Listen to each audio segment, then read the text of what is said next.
Hello all, I am Patrice. I'm a singer, songwriter, and I'm a voice coach who's been in this industry for over 10 years. And so some things that come with that time is seeing what works and what doesn't work. And so my sole mission with you all is to help guide you with the things that do work and the things that don't work.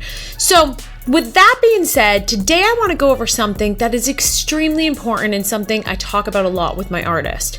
And that is the idea that we want to be building confidence. And with confidence comes power. Confidence is not something that you're born with, right? There might be that idea that, oh yeah, no, confidence is for only a few and you have to be born with that. No, confidence is something you learn. And confidence also comes by understanding the right things to do. So today I want to break down 3 things that you can start to do to gain confidence, because this will be a deal breaker when it comes to getting yourself out there as an artist and being a successful artist. So stick with me as I break down 3 ways to gain confidence.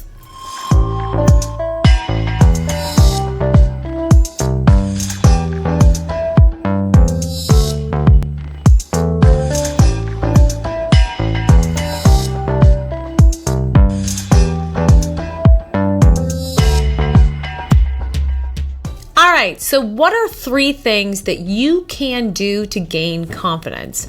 So first and foremost, understand your craft, right? There is knowledge is power, right? The more I understand, the more I know, the more I'm going to feel confident about that area.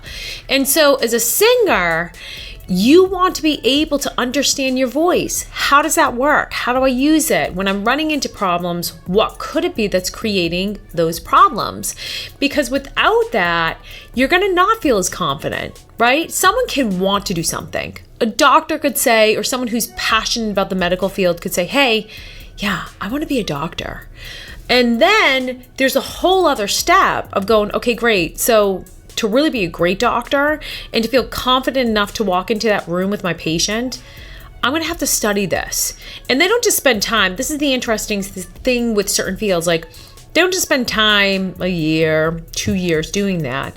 It takes years to really understand that, to really become a well-rounded doctor, right? And so as singers, there can be the illusion, and it shouldn't take forever, and it doesn't mean that you're not going to progress, but that things are going to happen overnight, or we see the social worlds and we think things are just going to happen right away. And it's kind of like a false illusion. It leads people down many paths that if things don't happen in a year or 2 years, all of a sudden they're thinking like, oh no, I can't do this.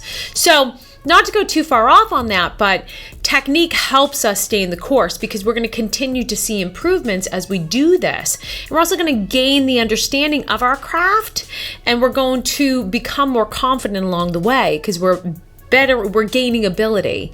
So before I go further with that, if you are looking for some techniques of what needs to happen as a vocalist, please, please, please, below this video, I have a link to the first part of my singing course, Learn to Sing Like the Pros.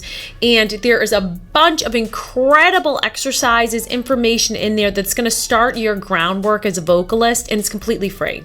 So all you have to do is click below and you can get access to that. So I can help you start to gain that confidence. That's tip number 1, is we need to start to set ourselves up in positions where we start to really understand our craft, right? And I think that's the wisest people.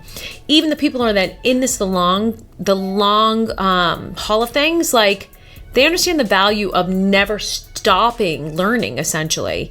So that would be what I would say is tip number 1. Get yourself, do an online singing course or find a coach, but make sure you study the greats when it comes to not just only the vocals. Study performers, study how they talk to audiences, how they do all kinds of different things. Like, study, study, study, understand your craft, understand not only the the vocals and the performance, almost the creative aspect of it. That's where I was going, like, the creative aspect of things, but also understand the business aspect of it. If you want to be in this for the long run, you need to understand that anything really could come down to being a business, right? If you approach it that way.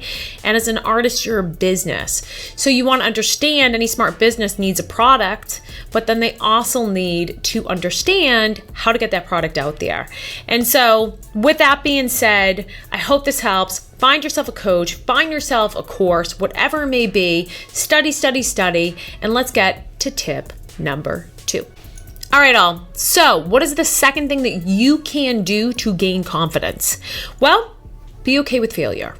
That can seem odd for me to say, right? Because when we kind of think about doing things in the wrong kind of way, we don't look at that as a way to gain confidence, right? When we're wrong, we're down confidence. But the idea is that so many people stop themselves short because they're not willing to experience the bad. And I don't know anyone who is at the top of their game in their industry, basketball player, baseball player, any of the athletics, right, that didn't do bad shots or they had bad games or anything like that, and then they stopped, right? They let that stop them. And I think that's what can happen with people is they have a bad performance. They have a bad practice week or month even, right? Where they're just not doing the things that they need to. And all of a sudden they equate that to they're just not good at it. And it's like, no, you only get good at it by doing it. And keep in mind too, as you do it more and more, I think like a lot of people, I know myself, I want to keep getting better. So my level, so there's always going to be moments of like, I could do that better. I could do this. What can I do more? Blah, blah, blah, and that keeps pushing. So I think that's a healthy thing that we can do is be okay with doing things sloppy or bad at times. It's not our end product, but we need to free ourselves of this idea that everything is going to be perfect or every show is going to be amazing or everything that we do is going to be awesome. And when it doesn't happen that way, we're just going to chalk it up to that. We actually can't do that. That's not for us.